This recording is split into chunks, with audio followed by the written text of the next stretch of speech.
અજીતભાઈ, આજરોજ કોંગ્રેસ દ્વારા બંધનું એલાન કરવામાં આવ્યું છે. લોકો તરફથી શું પ્રતિસાદ મળી રહ્યો છે અને કેવી રીતના રજૂઆત છે?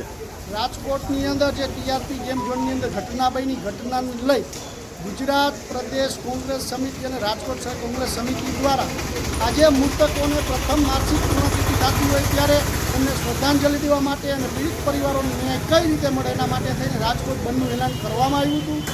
લોકોને નમ્ર અપીલ કરવામાં આવી હતી. ત્યારે આપણે રાજકોટની તમામ બજારોની અંદર જોઈ રહ્યા છીએ લોકોનું સ્વયંભૂ સમર્થન મળી રહ્યું છે. લાખાજી રાજ રોડ હોય, ધર્મેન્દ્ર રોડ હોય, સોની બજાર હોય, પેલેસ રોડ હોય કે ગીકાટા રોડ હોય, મુખ્ય બજારો આજે જ્યારે બંધ પાડી અને લોકો સ્વયંભૂ જોડાઈ રહ્યા હોય ત્યારે રાજકોટની જનતા પણ હવે ઈચ્છી રહી છે કે તક્ષશિલા કાંડ થયું, હરણી બોટ દુર્ઘટના થઈ અને છેલ્લે મોરબી થયું અને મોરબી બાદ રાજકોટ જે રંગીલું શહેર કહેવાતું હતું, રંગીલા શહેરની અંદર જે કાળી ટીલી બેસાડવામાં આવી એ ટીલી આવનારા દિવસોમાં ભવિષ્યમાં ફરી ન બને અને આવા ગુનેગારો અને જે પાર્ટીના જેમાં કોઈ પણ જોડાયેલા હોય એ લોકોને તાત્કાલિક અસરથી ફાસ્ટ ટ્રેક કોર્ટની અંદર સજા મળે. સીટની અંદર જે અધિકારીઓ છે એ ઈમાનદાર અધિકારીઓ જોઈએ જે ભૂતકાળની અંદર સીટમાં રહી ગયા છે અને પાર્ટીને બચાવે છે, નેતાને કે ભાજપને ખબર નથી પડતી.